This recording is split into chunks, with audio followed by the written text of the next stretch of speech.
More than 400 Washington Post employees have signed a petition asking Jeff Bezos to share the wealth. More than 400 employees of the Washington Post have signed on to a public letter to owner Jeff Bezos asking him to remedy working conditions at the newspaper, after more than a year of unsuccessful negotiation with upper management.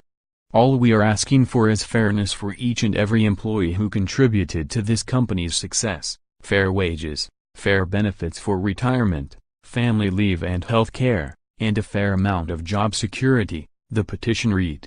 More than 400 of our colleagues have signed this petition, and they're just asking you to listen, Global Opinions editor Karen Nadia said in the video that accompanied the written petition. The petition was shared on Twitter by the Post Guild on Thursday, which was one day after Bezos tweeted about Thursday being the one-year anniversary of him asking his social media following for ideas for philanthropy. Bezos, who is also the founder, chairman, and chief executive officer of Amazon, could not immediately be reached for comment on the petition. More than 1 year ago, the Guild's bargaining committee entered into negotiations with the Post, hoping to achieve some of the benefits for our members and share in the success that we've had for the past year, Freddie Kunkel, Metro reporter and co-chair of the Guild at the Washington Post, said in the video. The petition noted that within the last year, the Post has doubled the number of digital subscriptions and increased its online traffic by more than half, along with meeting or exceeding its advertising team's targets. But the Post's employees say they haven't reaped the benefits of this bringers. What we've found instead is a profound unwillingness by the Post's top management to meet us halfway on a lot of the issues that are important to us, Kunkel said. The video first highlighted what members of the Washington Post's union had been successful in achieving over the past year. We've won the right to ask for a pay review based on the possibility of gender or minority-based pay disparity, and we've also won the right to have spouses who both work at the Post take paid family leave. But then, the clip turned to where negotiations had broken down. We've been met with unyielding resistance on almost every other issue important to us, and we've only basically managed to keep the worst things from happening, Kunkel said. At this point, a montage of the staff members featured at the top of video came together to spell out what's been missing from the work environment at the Post. I'm fighting for a decent raise because I believe everyone who has contributed to the Post's success deserves a share in it, the list began.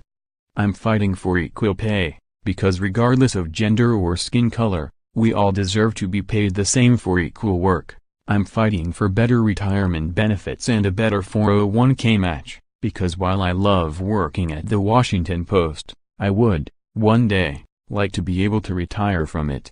I'm fighting to retain some amount of job security, because as I'm investing my time in the Post, I hope that the Washington Post is also investing in me. I'm fighting for a decent severance package that won't require me to give up my legal rights.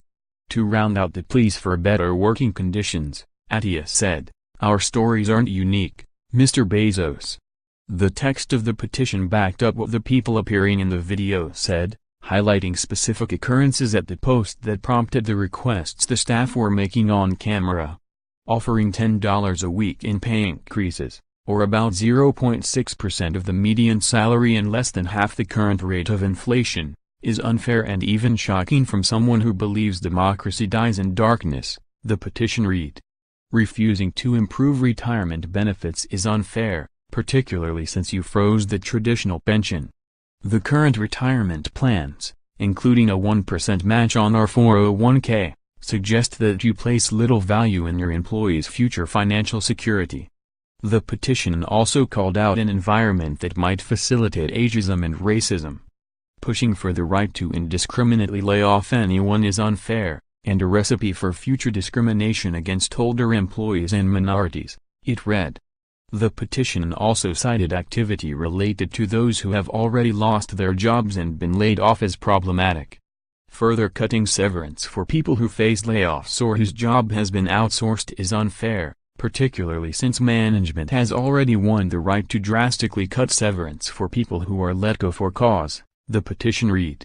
Demanding that laid-off employees waive their legal rights to receive severance payments is an extreme demand and an ominous one, particularly in light of the Post's mixed record on fair treatment for women, racial minorities and older employees. The drafters of the petition closed it with a plea to Bezos to share the wealth. The Post is not just any business venture. But even if it were, this would not be the way to show that you value your employees, the petition read. Please show the world that you not only can lead the way in creating wealth, but that you also know how to share it with the people who helped you create it. The message asked readers and viewers to share it, if in agreement, using the hashtags #DearJeffBezos and #1 year later. Bezos bought the Washington Post for $250 million in October 2013, through his private investment company, Nash Holdings.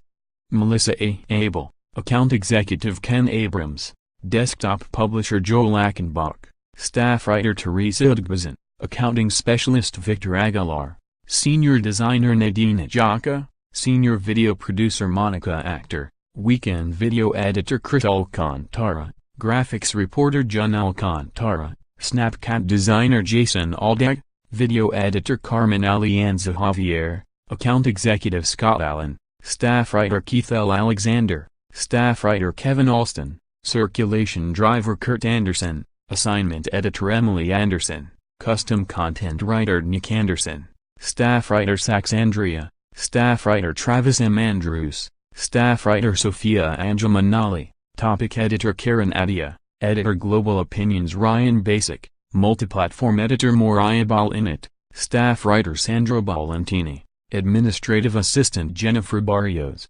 staff writer Kyle Bars, technical director Marcia Bell, account executive Anthony Benbow, circulation driver Bruce Bennett, account manager Dalton Bennett, video journalist Mark Berman, staff writer Leonard Bernstein, staff writer Sean Butku, accounting specialist Hebha Batrai, staff writer Michael Birnbaum, Brussels bureau chief Kevin Boatwright, circulation driver Lisa Bolton, administrative aide Julie Bone, multiplatform editor Jamie M. Bonini, circulation driver Lisa Bonos, staff writer Raymond Boyer, tactical account manager William R. Bray, circulation driver Timmy Briggs, circulation driver Jillian Brockle, video editor Jacob Brogan, assistant editor Kathleen Brooks, designer Garvin Brooms, specialist Kelly Brundage, circulation driver Bethany Butler, staff writer Chadisha Cadillac, senior accounting specialist Martha Kearney,